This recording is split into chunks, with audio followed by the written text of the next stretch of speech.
Hello guys and welcome back to the Motor Recon podcast. I'm your host Adam. I'm joined again today by my friend Rob. We're going to do a little bit of a special two-parter. So this week and next week we're going to do some of the best-selling cars from around the world and sort of discuss the differences between countries or even continents in some case. So we'll jump straight in on it with the sort of Western Hemisphere, so the US and Europe. Yeah, so the idea was we were going to break down the way that we do this. So we're going to do the Western Hemisphere, including Europe, sort of type of cars to begin with. And next week we're going to do other markets and see how they might compare with the sort of European and American sort of markets. Like China, South Africa, India, and even Russia. Which will be, I think, will be a good comparison to see. So we'll kick off the bat with the US. Now, a lot of you probably won't be surprised that the best-selling car in the US by a country mile is the Ford F-Series pickup trucks. So the F-150. Now, it actually has been the best-selling vehicle in the US for the last 42 years. And as he said, it doesn't surprise me that, and as he said, the vast majority of this top 10 list, by the looks of it, are trucks. Yes. So there's a lot of trucks in this top 10 list, isn't there? Yeah, so just for clarity, we are going off the last full year of sales. So these are all 2018. We're not looking at 2019 just yet, but I can hazard a guess what it will be. Yeah. It'll be the Ford F-150. So they sold 909,330 of those in America last year, which obviously is a good chunk. Coming in at second, with quite a significant lag behind, is the Chevrolet Silverado. Yes. Looks pretty much the same, to be honest. It's just a pickup truck with a different badge. It's just a big heavy-duty pickup truck, isn't it? Yeah, and they sold 585,000 of those. Again, not a bad thing, but it's just over half than the Fords on there. And then coming in hot at number 3, just behind that, is the Dodge Ram. Again, another pickup truck. Another pickup truck. So they're obviously going for big American stuff at number 1, being patriotic and as they are. And then number 4 is something that actually did surprise me for America, which was the Toyota RAV4. But that being said, I know that the American market, by the looks of it, is quite keen on the SUV sort of types of cars, like it is popular in the UK and in Europe as well. So yeah, but I'm not sure if the RAV4 is different in America, because I don't know if we're going to get that anytime soon. I hope we do. It looks great. It looks better than the new one. It looks better than the ones here. Yeah. And obviously, I don't really keep up with Toyota news that often to know if we do have that yet. But I'm pretty sure we don't have that in the UK as of yet. I would hope to have noticed it, because I actually quite like the style. Yeah, it doesn't look so bad, to be honest. But I am surprised they've gone for a RAV4, because I thought that'd be considered too small for the American market. The next one, a Nissan Rogue. We definitely don't get that in the UK. No, but we get a similar type of car with like the Qashqai, don't we? Yeah, well, it looks like an X-Trail a bit. Yeah. But again, it's another sort of boxy SUV type vehicle, isn't it? Yeah, and then in number 6, a Honda CR-V. Now, these pickup trucks... I'm not sure. I have no idea. That's not a pickup truck, I don't think. It's absolutely hideous. So what we've noticed is further down the list, you're getting more different types of cars. Yeah, you start off with the big American stuff first, as you'd expect. Your big pickup trucks. But then they go, it's very, very much Japanese dominated. So obviously you've got Toyota, Nissan, Honda, another Toyota in 7, which is the Camry. But yeah, that's the first. Is that the first saloon we've seen in this list? Yeah, the first sort of normal sized car that I suppose you'd see. Again, hideous. I don't know why that's the best selling car. But I actually don't mind it, to be honest. I'm not a fan of that. Really? You're not a fan of that? No, that's hideous. Another American in at number 8, which is the Chevrolet Equinox. Not something we get over in Europe that I've seen, but I can't say it would be sorely missed. I don't like that at all. God, America gets some taste, no offence. Number 9 though. Yeah, number 9's not a bad one. This is getting near to the bottom with 325,000 sales. Again, another Japanese brand here, a Honda Civic. Yeah, so Honda Civic, yeah. But again, the pictured in the list that we've particularly got is the Type R. Yeah, and which is definitely not the one that is the best seller, I can assure you. It will be a normal Civic. But that means, and this is something I really do like, the Honda Civic. Yeah, I don't mind it, I can't. As in, I think the newest shape of Honda Civic, even just the standard ones without the Type R, I actually quite like the styling. Yeah, they have improved it dramatically compared to the last model. Oh yeah, absolutely. So it's a big step up there. And then we'll just quickly go into number 10, which is again another Japanese one, which is the first hatchback we've seen. So the Toyota Corolla. Yeah. I think. Again, I haven't kept up with the Corolla for a long time, but that looks pretty good. Do you know what it looks like? A Subaru. Yeah, and I'm not complaining at No, that. or the back end of it. I'll put some pictures up for those of you watching. But Vauxhall VXR at the back wing, that's particularly in that colour. Yeah, I see it. Yeah. Well, that being said, I haven't kept up with the Corolla for a long time. But No, I mean, yeah. personally, it's not something that it's like looking at plain wallpaper, isn't it? Really, but normally, but that's pretty good looking. I agree. They've upped the game there. Oh yeah, hugely. Yeah, I like it. So yeah, that'd be interesting if we ever do actually get a chance to look at one. I might actually have a sit inside and see what we can find. So that was the US, and then so for a very stark contrast, we're now going to switch over to the UK, and you'll probably start to see a pattern here emerging. So obviously this is for, again, 2018 for the last full year. Not a surprise, in at number 1 is the Ford Fiesta. Yes. We both drive Ford Fiestas. And you see about 1 trillion a day. Yeah, if you step out your door, you're going to see quite a lot of them. But I know why it's the best-selling car. It's a small, cheap, reliable car, fairly easy on fuel. Decent chassis to boot. Yeah, well, handles like it's on rails for the most part, even the standard one. Fairly reliable. Yeah, I've never had an issue with any of mine. I'm on number 5 now. So yeah, I can see why it's number 1. It's as simple as that, isn't it? Yeah, it is that really, and there's a massive variety of models, so it covers all. That's true. Yeah, covers all it bases. doesn't matter whether you're wanting a fast model like the ST or whether you want a model which is sort of more sedate if you're a bit older. just the cheap and cheerful one. Yeah, there is one out there for you. So. Number 2, not a surprise, but I was expecting it to be the Corsa. However, it's the VW Golf. Yeah, but again, I think the VW Golf fills a similar brief to the Fiesta in a lot of ways, just for a slightly higher price point. Yeah. Which is, it does everything very well. I mean, what else can you say? It does its job very well. Yeah, and just actually for those guys watching, I'm just going to forgot to say a few of the numbers actually on the last one. So the Fiesta actually sold 95,892 in the UK last year. Yeah. Which obviously is a decent chunk of cars. And the VW Golf, which was in second, sold 64,000. So there's 892. So there's there's a bit of a quite drop a jump, off, isn't there, between But one yeah, and two? then again as well, obviously there is a price difference. Fiesta's a popular first car, so cheap. The one thing I will say about the Golf though, which I think I agree with a lot of journalists when they say this, particularly the higher end, sort of the GTI stuff, they are classless. Yes, very much so. So your everyday Joe could have one, and even I know Clarkson has one, like your multi-millionaires. So I don't think that's a bad thing, though. No, obviously it's VW is the people's car. Yeah. So it covers all bases. That's a different story.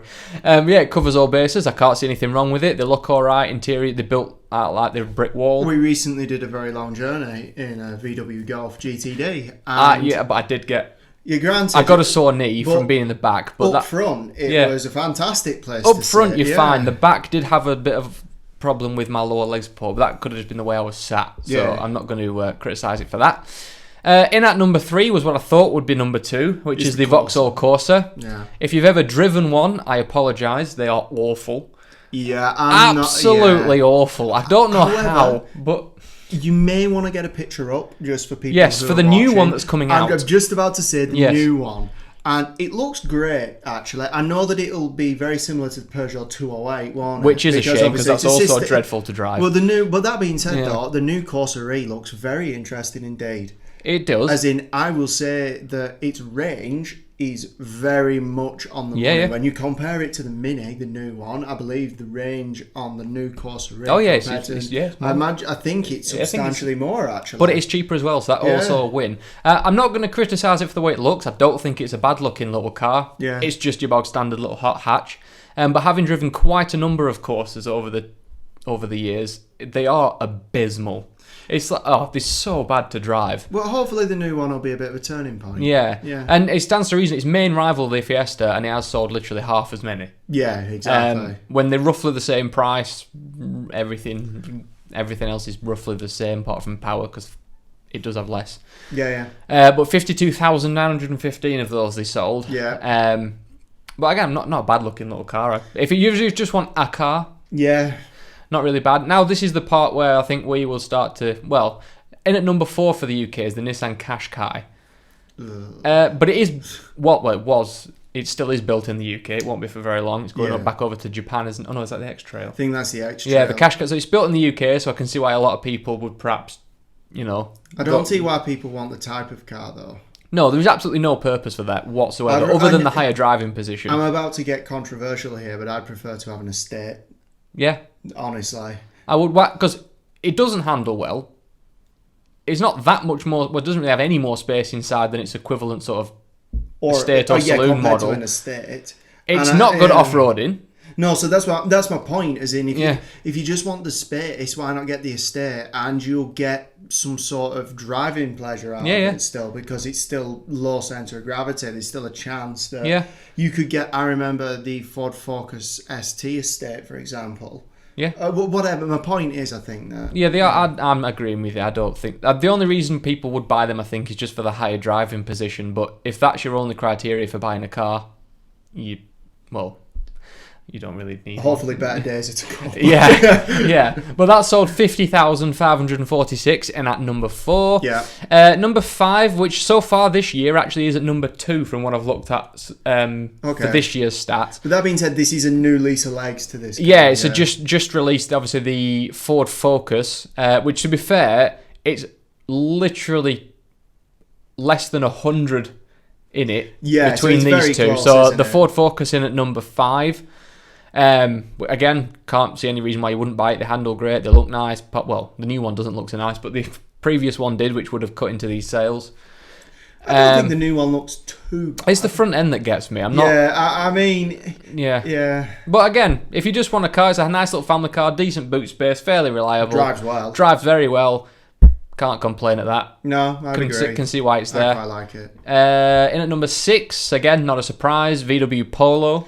It surprises me it's not up there mixing it with the other small hatch. Yeah, well, it is a surprise the Golf outsells the Polo, considering normally most car brands' best-selling cars are there. Cheaper. But then again, neither was the Nissan. The Micra's not up at the top. But, yeah, that's true. Yeah. But then the new Micra looks great. So, yeah. Again, they sold 45,149. Yeah. Again, decent little car. They handle all right, look okay. Built like a brick again. Yeah. Like the Golf. No complaints there. Number 7 is, not a surprise. The Mini. 44,904. Not much to really say on them, other than the fact that they're massive, don't have any boot space or room inside. I literally get crushed to death when I sit in one in the back. They are nice to drive, I'll give them that. Yes, they are good to drive. They are alright to drive. I will not criticise them on that, but I don't know how they've got such little space in the boot and inside the car for such a huge car. Yeah, but I think that comes back to that retro design. Sort of probably, it might not help. I mean, let's be honest, the Mini is very much a Mini, and as far as the shape is concerned, they have to stick within a certain brief, don't they, to make it look like, well, a Mini. Yeah, they have to stick certain... And to be honest, most people are on their own in the IC. They're just going to and from work, nipping around. Yeah, sure. And if at the odd time you do need to get your friends in... They will fit in. They will fit, yeah. Unless they've got abnormally long legs. Rob. Yes. Number 8, this actually is a surprise for me. I did think a few things would beat this, but you've got the Mercedes A-Class. Quite a pricey thing to be in the top 10. Yeah, but that being said, obviously with the new model that's just come out, maybe that's helped give it a bit of lease of legs. Potentially, yeah. And a lot of people do lease these cars, so it makes an expensive car more attainable, I guess. You can get some stupid lease deals on these, like for monthly payments that are nothing. Yeah. But that's something we'll cover at another point. So they sold 43,527 of the new A-Class. Yeah. New one is a big improvement over the old one in terms of interior. Agree. Long way ahead of the old one. Still, I don't follow the general rule that Mercedes do good interiors. I like the screen displays. I do like the screens. I like the screen displays. Yeah, that's the one thing I like. And I like the BMW iDrive system because I know it sounds daft, but I like controlling it all from that sort of centre wheel. I think that's a lot safer than just pushing at screens on the dashboard. It is. A lot of people sort of agree with this because Audi have gone down the same route where they've just got screens in the middle. Mercedes, you can't look at a screen while you're driving.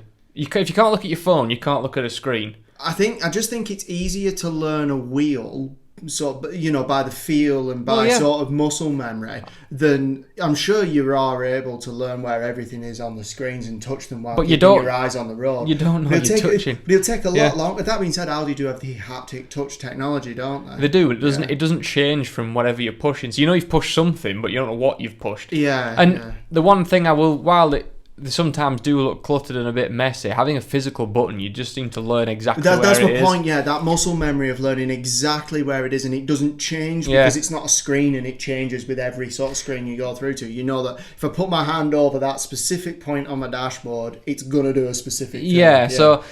Yeah, big improvement over the old one, but again, I'm surprised it actually did make the top 10. In at number 9, we have another Ford, which was 40,398 with the Cougar. This is another Qashqai thing for me. Looks better than a Qashqai, I'll give it that. Does actually have a better interior as well. But I'd have a Focus. Why would you not just get, other than the high driving position, just get a Focus Estate? Yeah, that's what I'd go for. It'll handle. Well, I had a Cougar for a full weekend. You remember we went out in it. Phrasing.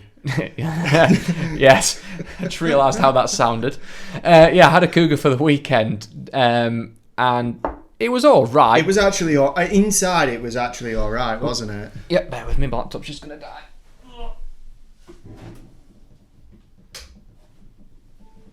But no, the interior I actually quite liked. Yeah, I didn't mind that. Yeah, I mean, there isn't much else to say. It was high up.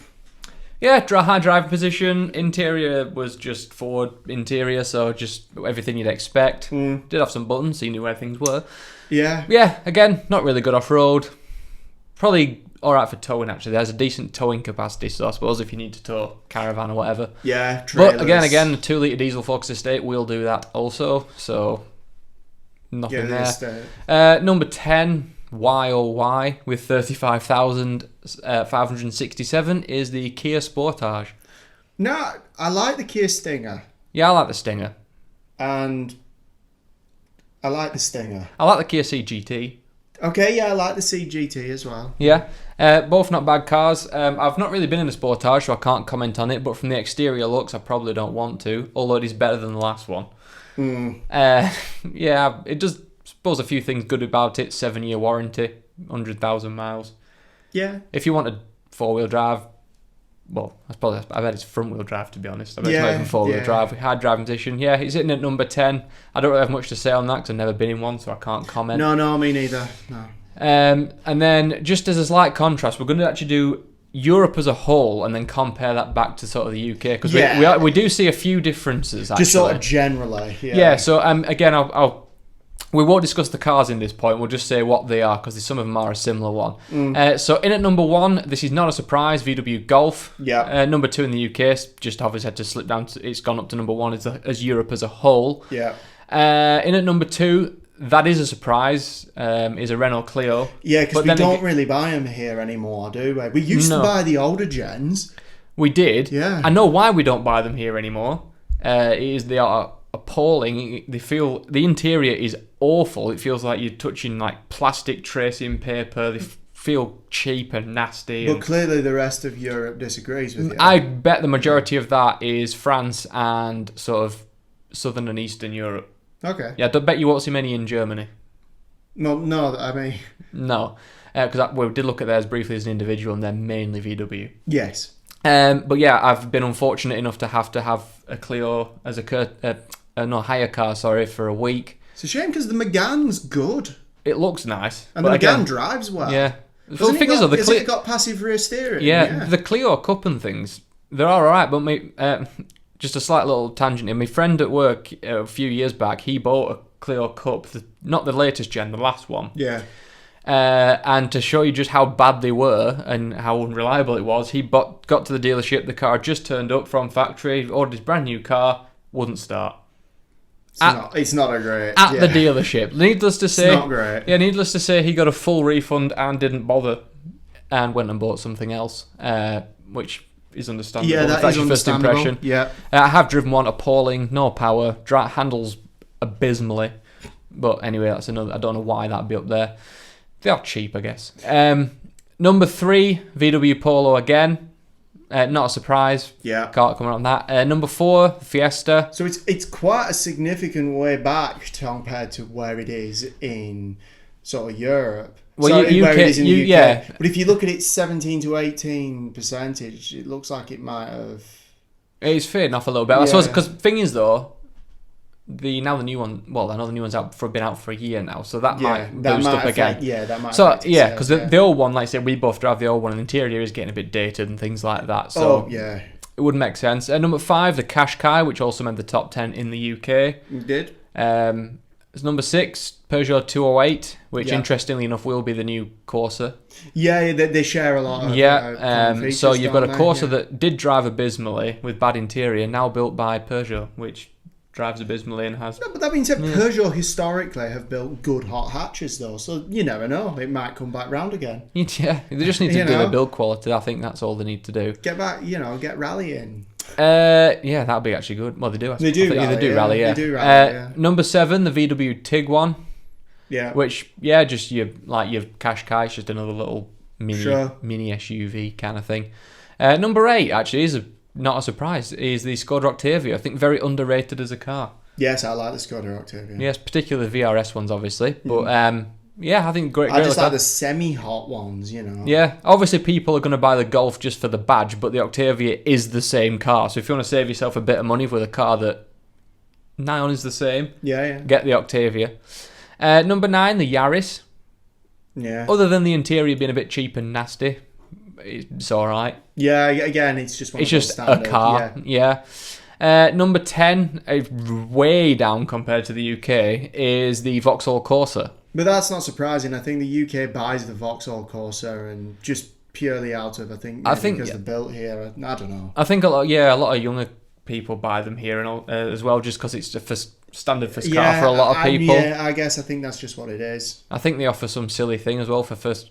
Yeah, I think just they have offer fuel and just cheap, and your insurance is included for so long. So not a. So I think Europe on the whole is generally again they like the hatchbacks just like we do. Yes, that's true. The small hatchbacks and also the odd mini SUV just thrown in there for. So obviously next week, in next week's podcast, we'll go on to different markets and see how obviously those compare to maybe the Europe and the UK sort of in general. Yeah, I'm suspecting we're going to see some big differences at the other half of the world. Well, yeah, exactly. So yeah, we'll come on to that next week. So obviously tune in again for that one. Mm-hmm. But Rob just has a little thing that he wants to discuss in this one, which is the new Ford Puma. Yes. So obviously Adam will put some pictures up. I will. And of anybody who's listening to the podcast, I recommend you go and have a look at it. If or you don't.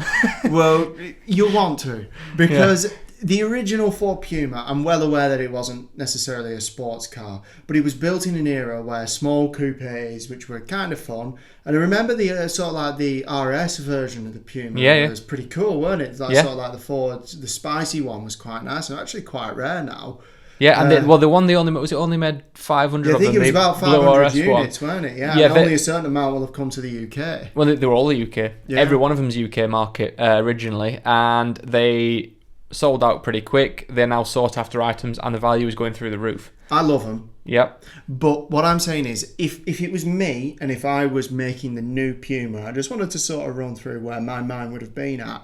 So, a few years back, I think it was, they released the road-going version of a Formula Ford car. Yes, I'll put some pictures up. And again, it's fully road legal, and it has the 1-litre EcoBoost engine, similar to the one that you'll find in a Fiesta or a Focus. The 1-litre, except this one's been tuned up to 200 brake horsepower. Yeah, which is enough. Which is enough, exactly. It's enough. Now, what I would do is I would take that tuned engine and I would drop it into a small coupe body using the Fiesta chassis maybe.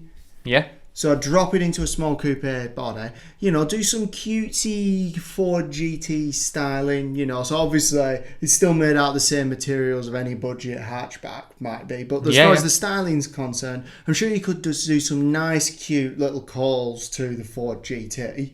Yeah. And that's how I'd have made it. And to be honest, I think I would have agreed with you there. Why would you bring that name back and put it on a mini SUV?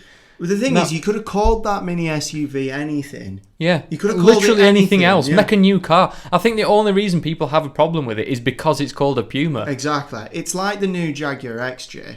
Now, it's interesting because I don't mind it as much, but the new XJ apparently at some point down the line is just going to be all electric. Yeah, but that's fine. That's what all cars are going to have to be. I understand that, but there are sort of people who are annoyed that invoking the Jaguar XJ name with an electric car and it's meant to be a V8 or whatever is sort of like, crossing some sort of sacred line. That bit I don't generally agree with. While obviously it's always been a sinister car and it has always been a V8, they're not changing what the car is. It's still going to be a sinister looking car with a very long, good, luxurious interior. It just has to be electric, but that's the way cars have to go. So they're doing that out of necessity. Yeah, absolutely. Ford didn't have to build this. What I mean is, my point is, I'm fine with them building it. Yeah. If you feel that there's a gap in the market to have yourself a small SUV, take it. Sure, why not? You're a company, you want to make money, go at it. Why call it the Puma? That's the only bit I don't understand. Because I know that they're trying to invoke back a sort of like a historical name. Yeah. But when you're invoking back that historical name to a new car that isn't like the old one at all, isn't that just going to catch you a lot of heat? It is. It's like bringing out a Capri that's like a pickup truck or something. It doesn't make any sense. So if it was me and I was going to bring the Puma back and call it the Puma, I'd have taken that 1 litre EcoBoost, boosted the power up a little bit, nothing insane. It's still fuel efficient, I'd have had the mount tune kit on it with 170 horsepower. Yeah. Stick something like the mount tune kit on it.